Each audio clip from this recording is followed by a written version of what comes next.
I have one very serious question for you. Is Bitcoin or crypto starting to stress you out? Are you feeling a little overexposed, maybe thinking it's time to possibly hit that panic button, maybe pull out what cash you have, abandon ship, so to speak, get out? Well, I've always said if you ain't stressing, you ain't learning a lesson. Actually, I've never said that. Seriously though, guys, all jokes aside, if you're feeling stressed out, you clicked on the right video because I've got 3 things I'm going to talk about in today's video that are going to convince you to stress a little bit less. You're going to want to stick around and watch the whole video because hopefully by the end we can bring your stress-o-meter from up here back down to a level a little more healthy, like something around here. As always, if that sounds interesting to you, consider liking and subscribing to the channel as it helps me tremendously. And with all that out of the way, here's 3 reasons you don't need to panic. Let's go.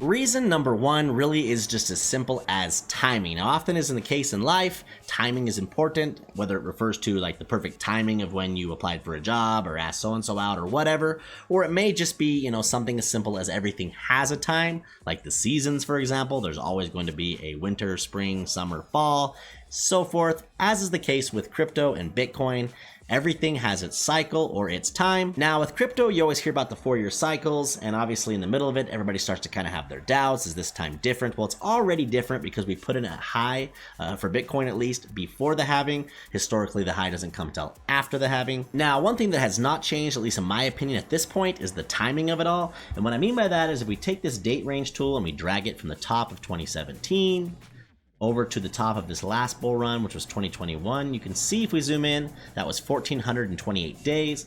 Now we can take that same tool, drag from the top of 2021 out to 1,428 days.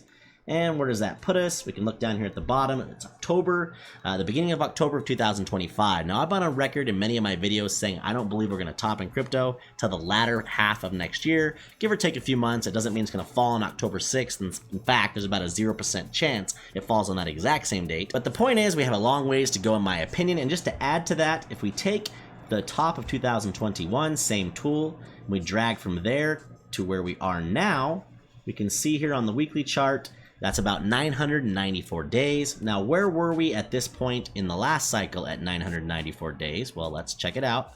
We drag it over 994 days, and that would put us right here at August 31st, 2020, which, you know, ironically is not that far from where we are now as far as the time of the year. In fact, we could probably even take that one step further and say, well, if Bitcoin's price at that point was sitting around, you know, $11,000, $12,000, well, had COVID never happened, odds are it may have been approaching its all-time high by that point, maybe even broken out.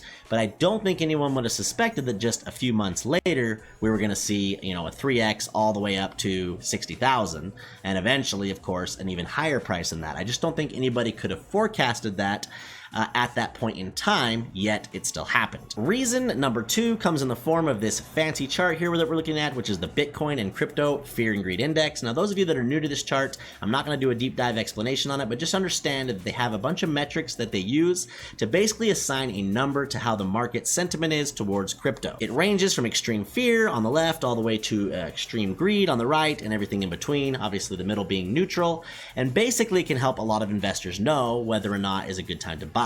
They always say buy fear, you know, and sell greed. Well, this is an actual chart or, you know, an index that can help people make those kind of decisions. Now, if we look down here, I have data here represented from 2021 all the way until the current date. And what we're looking at based on that last chart that we were looking at is around 2020 of August, right? We can see that at that point in time, the Fear and Greed Index had extreme greed. So we were just coming off of the rally after COVID, right? But shortly after that, so right around a similar time frame as to now, price was experiencing a pullback. Nothing major, but it had been pulling back for several weeks.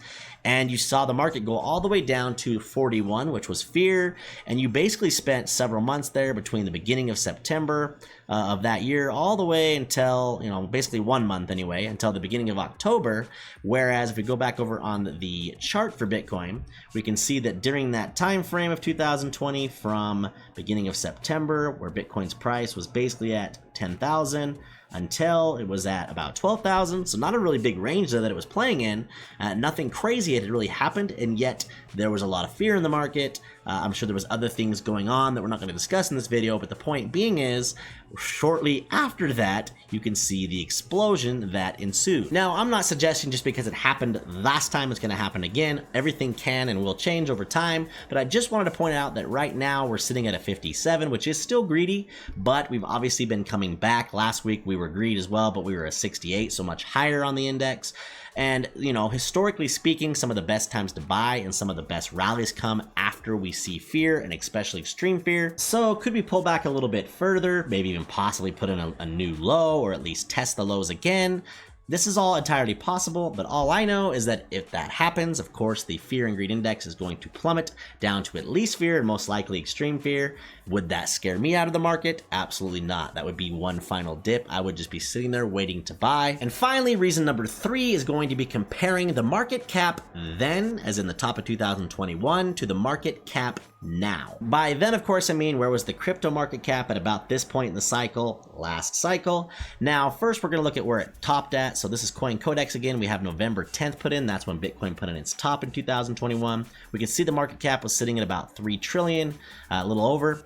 And then, of course, we can go to August 31st, 2020, which was that date we referenced earlier as far as the 994 days, or around the same point we are on this cycle. And you can see here that the market cap at that point in time was actually just sitting at 387 billion, so not even quite 400 billion. So I mean, just to put into perspective, that's something like a 7, almost 8x that all of the crypto market cap did just in like a short 15-month period, to go from where it was at here in the cycle to where it topped, obviously, in November of 2021. Okay, so maybe that's a little unrealistic, but maybe a better comparison would be to take this first top, which actually happened on Wednesday, April 14th, 2021. We plug that data in over here, and we can see that the crypto market cap was sitting at like 2.2 trillion.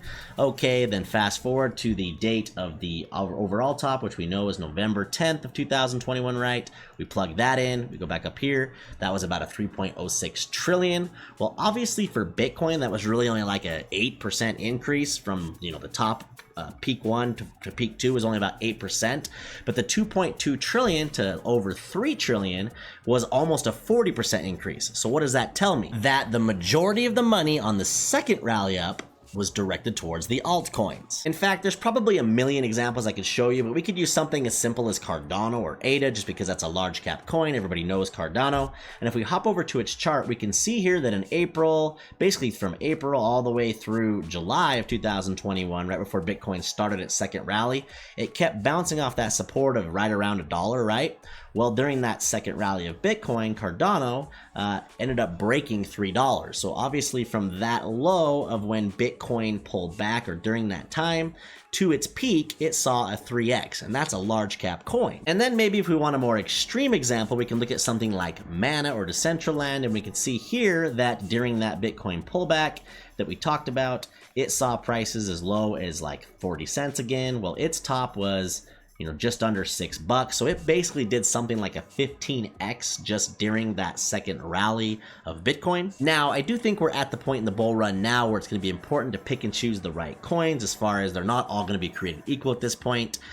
Everything should go up at least a little bit as long as it's not a dead project, but you can see the difference between something doing like a 15x versus maybe something that's only going to do a 3x. It's of course going to depend on what coins you pick, so you'll have to do your own research. And of course, it's impossible to predict how much further Bitcoin might drop before this potential second rally, you know, happens. So the timing of your buy on said coin or coins will determine obviously how much potential gains you could have. So just to summarize, those are 3 reasons why I think you don't need to hit the panic button just yet. Step away from the edge of the cliff and understand that from a timing perspective, from a fear and greed index perspective, and especially from just a comparison to the last bull run, market cap wise, we're sitting in a good place. Don't give up on your altcoins. In fact, now more than ever is the time to be doing your own research, figuring out if there's any projects you haven't gotten into yet that you might want to get into, because I don't think the next leg up is a matter of if, I think it's a matter of when. I really do hope you guys enjoyed today's video. As always, if you're liking the content, please consider liking and subscribing, as it helps the channel to grow.